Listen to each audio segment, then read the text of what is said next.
Welcome to the Fireside Chat for Fitness and Nutrition with Adrienne and Ken. Today, we're going to be talking about repetition tempo and managing sugar intake. Ken, would you like to kick off? Yes, I would. Thank you, Adrienne. Yes. So tempo, repetition tempo, is it important? What is it, first off, and is it important? Repetition tempo is the amount of time it takes you to do one repetition of an exercise. That's the repetition tempo. So it's signified by three numbers. It's 3, 1, 1. The 3:1:1. That's, if you ever see that on a repetition sheet, or if somebody assigns that to you, you'll know. You'll be able to think back and it's okay. Ken said, "Now that's what this is." Okay, I understand what this is. So the first number is the eccentric part, or the elongation of the muscle. The first number. The second number is the isometric contraction, and the third number is the concentric phase of a muscle repetition, of an exercise repetition. So let me give you an example. Let's just say, for instance, you're doing a bicep curl.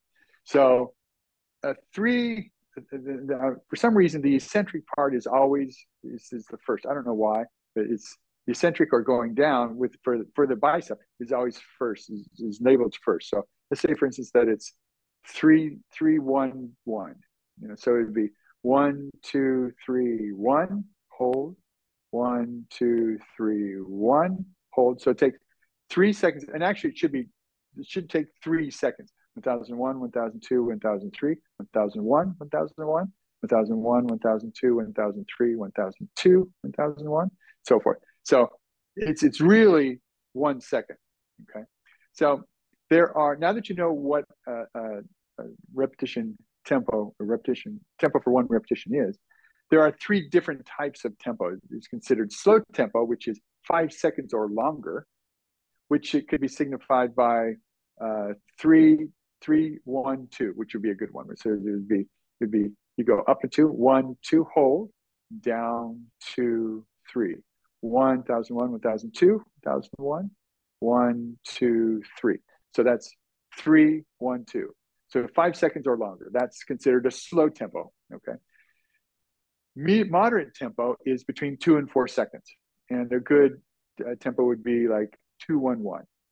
So it'd be up in 1, hold for 1, down in 2, 1001, 1002, 1001, 1001, 1002. So that's 2, 1, 1. Okay. Fast tempo is 2 seconds or less. So 1001, 1001, 1002, 1002, 1003, 1003. That's the 3 different styles or tempos: fast, moderate, and slow. So the studies say, does it really matter what tempo is? And overall, if you're training for endurance, hypertrophy, or strength, it doesn't really matter. I say all this stuff. There's 2 other things I'm going to say a little later that's very important. But for overall, for most of us, tempo really doesn't matter. So let's say, for instance, you're doing 1, 1, 1, 1, and you're doing it with 10 pounds or so. You should be able to do, let's say, for instance, if you can do it 20 times, you do 20 times at 1, 1, 1, 1. If you slow it down and do it with a slow tempo, you may be able to do 8. So, but that tempo will be longer. So if you say you're 1, 1 and you do 20, that's 40 seconds. But if you take 5 seconds to go up and down, and you do 8 of them, that's still 40 seconds. And if you do 10, that would be longer. That would be a time under tension is what you want. So, so tempo really doesn't matter as far as if you were training for endurance, strength, or hypertrophy, or muscle, elongating the muscle. What it is important for is 1 rep maximums, because let's face it, if you're doing 500 pounds squats, you're not going to hold the squat at the bottom for a second before you come back up. You're just not going to do it. It's impractical. You're meant for very quick motions, and that's how you train. So 1 rep max, for instance, you're bench pressing, you're lifting 400 pounds. You're not going to hold at the bottom for 1 second and then go up and then come down in count of 3, you're just going to go, you're going to do it very quickly, very quickly. So that's kind of an explosive movement. So that's 1 rep max. And then dynamic movements are for training for, let's say, for instance, if you're jumping or sprinting or throwing a javelin or throwing a shot put.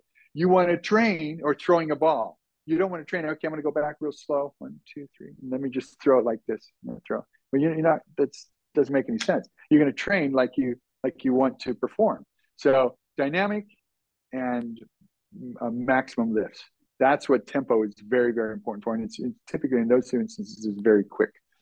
So overall, let me go over it again. Tempo, no matter if it's slow, moderate, or fast, doesn't really matter if you're training for strength, endurance, or hypertrophy. And what really matters is the time under tension. So the load under time under tension. So you just want to make sure that that you've got it for 30 seconds to 90 seconds or so. You're doing a repetition. Doesn't really matter. But what it does matter for is power and for dynamic movements, or I should say maximum strength and dynamic movements. So do you have any questions, Adrienne? I have 2 questions. All right, what you got? As you all may know, and I made no secret of this, I got a C+ in anatomy. So I'm glad that I'm not the person doing this and that Ken, our expert exercise physiologist, can explain these things a lot better. The elongation, isometric, concentric, is that kind of like length times width times height, where when you go to the hardware store, you can tell like what it is, between the X's essentially?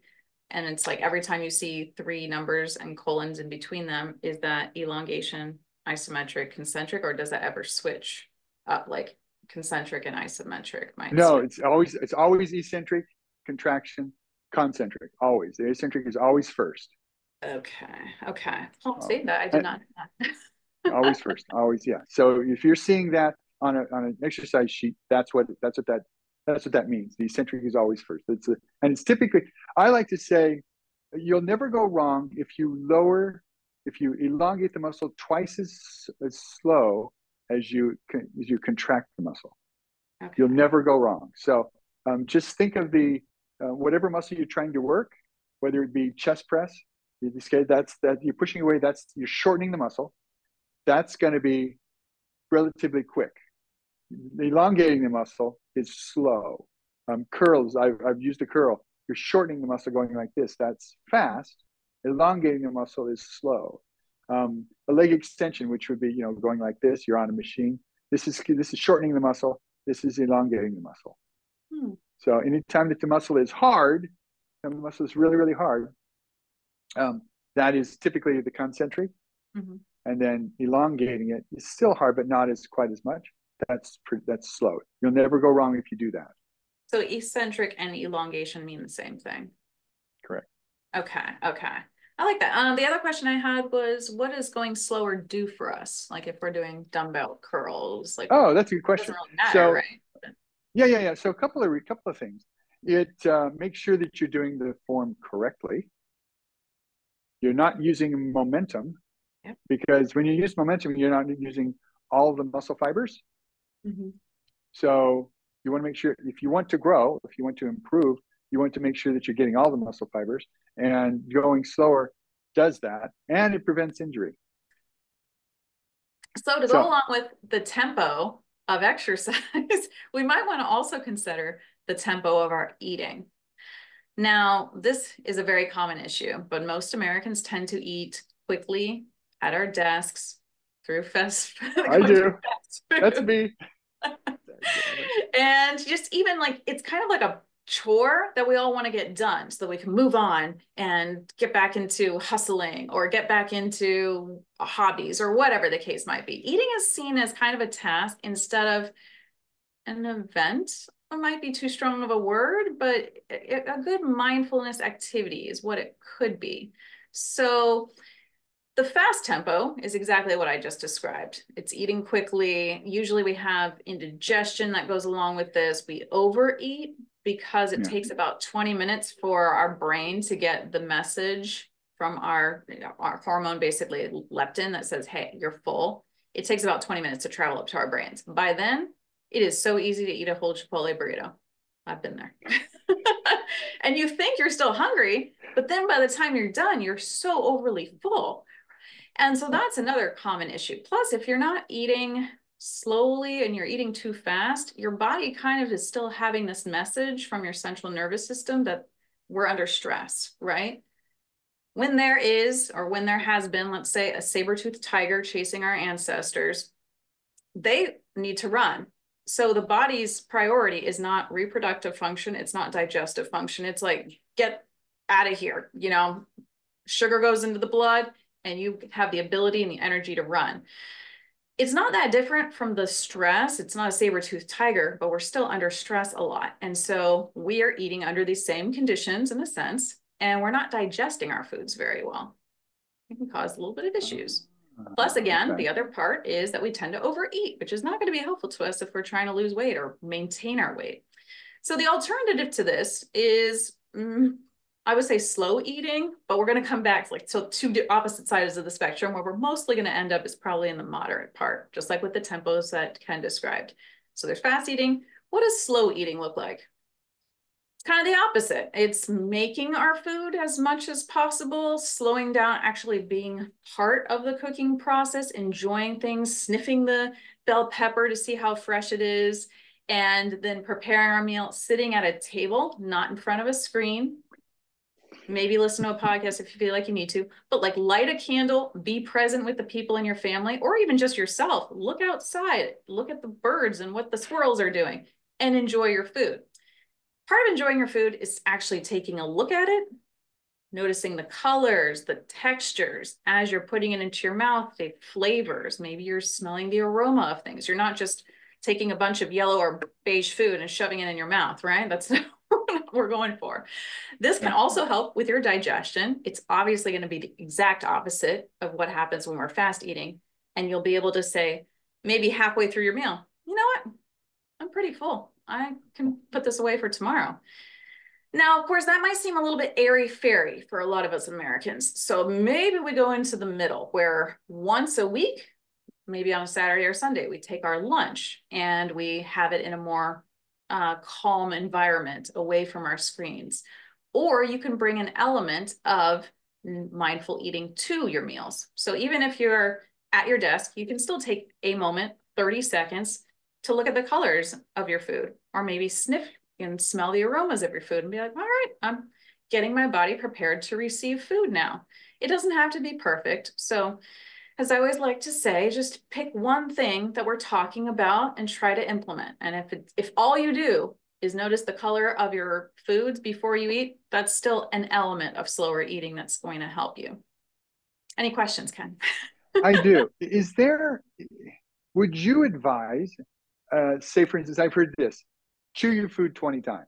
Is that effective, or what do you think of that? What's your thoughts on that? Oh, I think it's extremely good. Mainly because, this is a little story, but when I went to nutrition school out in Manhattan, there was a guy who was the founder of macrobiotics. His name was Misho Kushi. He told a story about a father and his son who were in the concentration camps, and the father would advise his son, and he would do this for himself, like chew everything. The gruel the Nazis fed them, any herbs or berries they could pick while they were working, and just to extract the maximum nutrition. Right. And I was like, well, that seems a little bit extreme. When he was like, you might want to chew your food 80 times. I was like, that is not reasonable at all. But right. I was curious. So we went down for lunch, that day of the conference. And I remember going into like the Whole Foods that they had. And I noticed that I was like, oh, wow, I'm chewing 3 times for my carbohydrate food. So if it was like sweet potatoes or something, I was like, chew, chew, chew, swallow. And then for the protein foods, I wasn't chewing that much more. It was like 7 times. I was like, all right, well, I'm eating a little bit quickly. I probably am not benefiting from sending this huge bolus of food down for my stomach to squirt acids at and then bloat later on. So long story short, what you might want to do is just count your chews to begin with, and then see if you want to add another 10 chews to it. It's not antisocial. You can just be like chewing for a second. But Well, ultimately, you will get the most nutrition out of your meal, and you are going to slow down, which will allow you to be in touch with your body's signals for hunger and satiety. So it has far-reaching benefits. It's so simple, but it's still powerful. So just keep that in mind. excellent. Excellent. I Yeah. like it. So I've already said my piece of personalized, pick one thing. Ken, I know that you have a special word for us. What is it? I wonder. Consistency. Consistency. Please, please, just do something. Do something. Just do something that's helpful for you. Do 10 push-ups on on a countertop or at work at your desk. Do something that will move you forward in fitness. So consistency is you'll see benefits if you do that. And it doesn't have to be perfect, right? Like nobody has to Doesn't have to wait be and perfect. to find out the perfect tempo that they should be doing. Like just do 10 push-ups. Just We do don't have to just pick it. overthink Yeah, this. just that's exactly right. That's exactly right. Yep. Well, if you love what we've been doing, please like or subscribe. And also feel free to leave Or a comment. both. Oh, bro, yes, exactly. And feel free to leave a comment, like any topics that you would like covered, any questions that you have that maybe we didn't answer, or even if you just want to say, hey, I did try out this repetition tempo, or I did try to eat slower, and here's what I noticed. It's great for us to even see how this is landing with everybody. And we'll look forward to talking with you all next time. All right, take care. We have a 90-day VIP program, and this is all about knee surgery prep and recovery. So we want to make sure that you have the best outcomes by having your own virtual personal trainer and your own dietitian nutritionist who's going to help coach you. So by integrating these services that we're going to offer with your doctor's care, you will have a lot of potential benefits, including customized diet and exercise plans to help you get ready for the surgery, and then afterwards the surgery, dealing with things like inflammation or limited mobility and how to get that strength back into the knee, for example, and the muscle surrounding it. We can also help create routines that focus on strengthening certain specific muscles, like I said, reducing inflammation and excess weight to help your knees not be so stressed out. And we're also going to improve flexibility and enhance your overall health. What else are we going to do, Ken? Well, yeah, you said a lot. That's good. Injury prevention and rehabilitation for sure. Uh, um, if you're getting scheduled for knee replacement, let's just say, uh, um, you want to strengthen those muscles around the joint so that it's easier for you to recover. So the stronger the muscle is before you go in, the easier it is to rehabilitate that because it's already programmed. It's already programmed in the muscle and the nerves and so forth. So it's a good thing. You want that. Your muscles want that. They desire that, and the rehabilitation will be so much easier. And with a trainer specifically, we can guide you. I can guide you through the proper form and techniques and reducing your risk of further injury as well. So, what else you got, Adrienne? Another great benefit of this program is that we do everything virtually. So you can get your virtual health coaching and your virtual personal training so that you can do it from home, from your couch, Don't have we're to go there for anywhere. you. Don't have to go anywhere for sure. Yeah, that leads into motivation and accountability. So we provide personal one-on-one motivation and support, and regular check-ins, and we track your progress and set you up with goals and make sure that you're on track and making the progress that you need to make in order to go forward. And a key part of this is that it's holistic too. So there's a difference between going to our doctors or our orthopedic surgeons and, getting news that we're going to get a surgery, and then just kind of like prepping in terms of having some meals made or people to kind of help out. But what you really want is to have this combined dietary part and this personal training part along with your doctor so that you have all three on your team. And by doing this, clients can have better posture, they can lose weight, reduce inflammation and pain, have increased strength and overall well-being. So you are like hitting the ground running. So you're prepping, you get the surgery, and then you're done and you have support to just get on with the rest of your life. So right. I think it's a great program. I do too. And it's only $14.97 for the whole 90-day program. And it includes one-on-one support with your nutrition coach and also your personal trainer. You'll get 9 sessions total. And we are here to help you thrive. Yes, we are.